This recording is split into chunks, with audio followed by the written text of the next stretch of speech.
कल्पना कीजिए, एक ऐसी रात जब आकाश में तारे भी सांस रोककर इंतजार कर रहे हों और पृथ्वी की धरती पर एक चमत्कार होने वाला हो।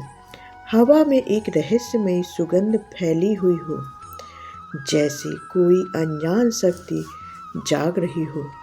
देवलोक में हलचल मची है, लेकिन कोई नहीं जानता कि क्या होने वाला है। देवी देवता अपने सिंहासनों पर बेचैन हैं। उनकी आंखें नीचे की ओर टिकी हुई हैं, जहां मथुरा की एक छोटी सी जेल में एक बालक का जन्म होने वाला है। वह बालक जो संसार को मोहित करने वाला है, राक्षसों का संहार करने वाला और प्रेम का अवतार बनने वाला है। लेकिन इस जन्म के साथ एक गहरा रहस्य जुड़ा है, एक ऐसा रहस्य जो देवताओं को भी अपनी ओर खींच रहा है। क्या वे आएंगे? कैसे आएंगे? और क्या लाएंगे? यह सब एक ऐसी कहानी का आरंभ है जो देवताओं की भावनाओं, उनके त्याग और उनके प्रेम को उजागर करती है। जहाँ एक साधारण उपहार एक अमर स्मृति बन जाता है। जब भगवान श्री कृष्ण ने धरती पर अवतार लिया तो पूरा ब्रह्मांड जैसे जाग उठा। मथुरा की उस अंधेरी जेल में, जहाँ कंस की क्रूरता का साया फैला हुआ था, एक दिव्य प्रकाश फैल गया। वासुदेव और देवकी के पुत्र के रूप में जन्मे इस बालक में विष्णु का अंश था और देवलोक में यह खबर आग की तरह फैल गई कि सभी देवी देवता जो सदियों से विष्णु के अवतार की प्रतीक्षा कर रहे थे, अब अपनी अपनी योजनाएं बनाने लगे हैं। वे जानते थे कि कंस की नज़रें हर जगह हैं, इसलिए वे भेष बदलकर कभी ग्वाले के रूप में, कभी राही के रूप में, तो कभी वन की आत्मा के रूप में समय समय पर श्री कृष्ण से मिलने आने लगे। इंद्र देवता बादलों में छिपकर आते और अपनी वर्षा से यमुना को शांत करते। ब्रह्मा जी ज्ञान की छवि में प्रकट होते और छोटे छोटे उपहारों से श्री कृष्ण को आशीर्वाद देते। यहाँ तक कि लक्ष्मी जी देवी भी सखी के रूप में आकर फूलों की माला पहनाती। लेकिन इन सब के बीच एक देवता ऐसे थे जो सबसे अलग थे। वो थे भगवान शिव, कैलाश पर्वत के निवासी, जो हमेशा ध्यान मग्न रहते हैं। लेकिन उनके हृदय में विष्णु के प्रति असीम प्रेम था। शिव जी को जब यह पता चला कि उनका प्रिय प्रभु नारायण का अवतार धरती पर आ चुका है, तो उनके मन में एक तीव्र इच्छा जागी। वे सोचने लगे, मैं भी अपने प्रभु से मिलूं, उनकी लीला का साक्षी बनूं। लेकिन शिव जी कोई साधारण देवता नहीं थे। वे महादेव थे, जिनकी सोच हमेशा गहन और विचारपूर्ण होती है। वे रुक गए, कुछ क्षणों के लिए अपने ध्यान में खो गए। यदि मैं मिलने जा रहा हूँ तो खाली हाथ कैसे जाऊँ? एक उपहार तो ले जाना चाहिए। उन्होंने मन ही मन कहा, लेकिन क्या उपहार ले जाएं? ऐसा जो श्री कृष्ण को प्रिय लगे, जो उनके व्यक्तित्व से मेल खाए और जो हमेशा उनके साथ रहे, उनकी हर लीला में भागीदार बने। शिव जी आंखें बंद हो गईं और वे सोच में डूब गए। कैलाश पर सन्नाटा छा गया। नंदी भी चुपचाप खड़े थे। पार्वती जी भी उनकी इस दुविधा को समझ रही थी। शिव जी की इस परेशानी का कारण गहरा था। वे जानते थे कि श्री कृष्ण प्रेम के सागर हैं, संगीत के प्रेमी हैं और प्रकृति से जुड़े हैं। कोई साधारण रत्न, कोई अमृत कलश या कोई दिव्य अस्त्र उन्हें प्रभावित नहीं करेगा। उपहार ऐसा होना चाहिए जो उनकी बांसुरी की तरह मधुर हो, जो उनके होठों से लगे और दुनिया को मोहित करे। लेकिन क्या शिव जी की स्मृति में अचानक एक पुरानी घटना कौन गई। सदियों पहले की बात थी जब देवताओं और असुरों के बीच युद्ध छिड़ा हुआ था। उस समय एक महान ऋषि हुए थे, आरसी धती, जिन्हें लोग अरारसी के नाम से भी जानते थे। वे एक तपस्वी थे जिनकी शक्ति इतनी प्रबल थी कि उनका शरीर अजेय था। आरसी धती जी ने धर्म की रक्षा के लिए अपना सब कुछ त्याग दिया। जब देवताओं को असुरों से लड़ने के लिए एक अजेय हथियार की जरूरत पड़ी तो उन्होंने अपनी हड्डियों को दान करने का फैसला किया। उन्होंने कहा, मेरा शरीर धर्म के काम आए। कहकर उन्होंने अपनी देह त्याग दी और उनकी हड्डियां, जो महाशक्तिशाली थीं, देवताओं को सौंपी गईं। इन हड्डियों में इतनी ऊर्जा थी कि उनसे बने हथियार असुरों का संहार कर सकते थे। लेकिन कुछ हड्डियां शिव जी के पास सुरक्षित रखी गई थीं, क्योंकि वे जानते थे कि इनका उपयोग किसी विशेष अवसर पर होगा।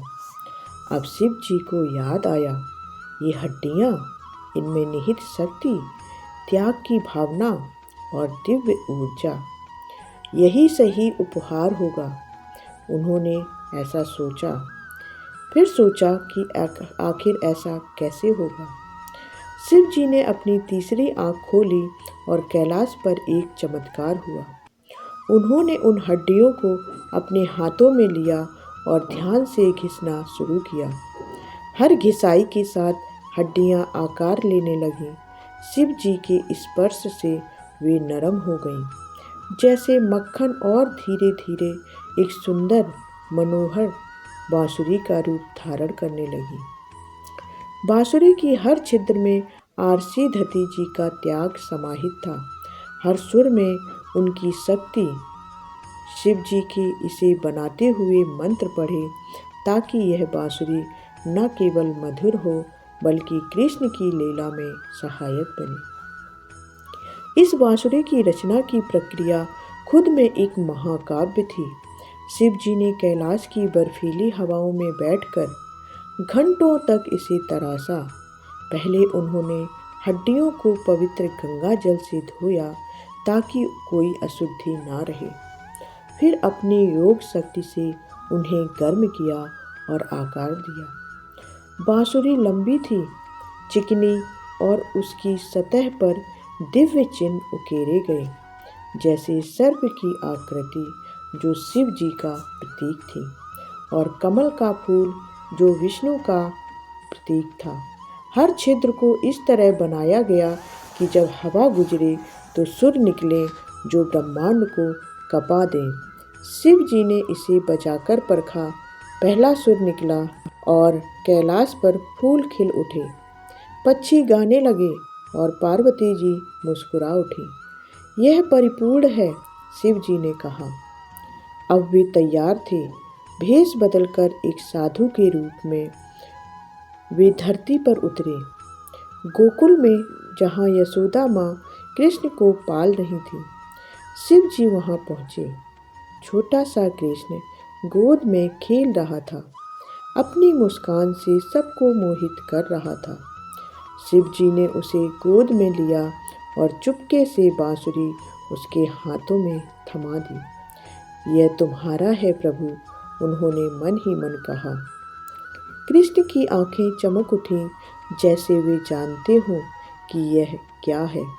उस दिन से बांसुरी कृष्ण का अभिन्न अंग बन गई। वे इसे बजाते और गोपियाँ मंत्रमुग्ध हो जाती। राधा का प्रेम जागता और यहाँ तक कि युद्ध के मैदान में भी इसका उपयोग होता।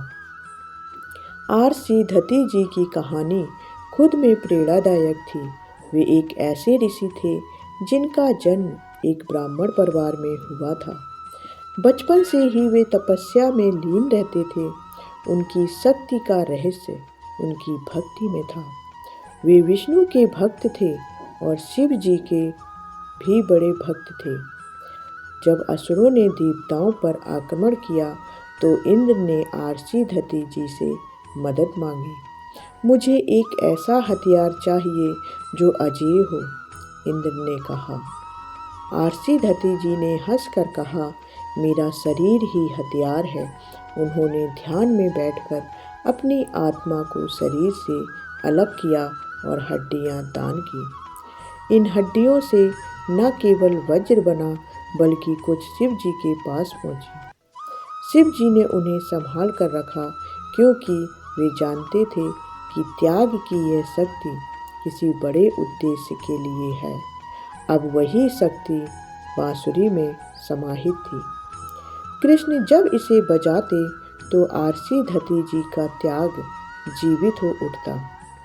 गोवर्धन पर्वत उठाने से पहले श्री कृष्ण ने बांसुरी बजाई और प्रकृति उनकी मदद करने लगी। महाभारत में जब अर्जुन दुविधा में थे, कृष्ण की बांसुरी की धुन ने उन्हें शांति दी। यह बांसुरी न केवल संगीत का साधन थी, बल्कि एक दिव्य अस्त्र जो मन को नियंत्रित करती है।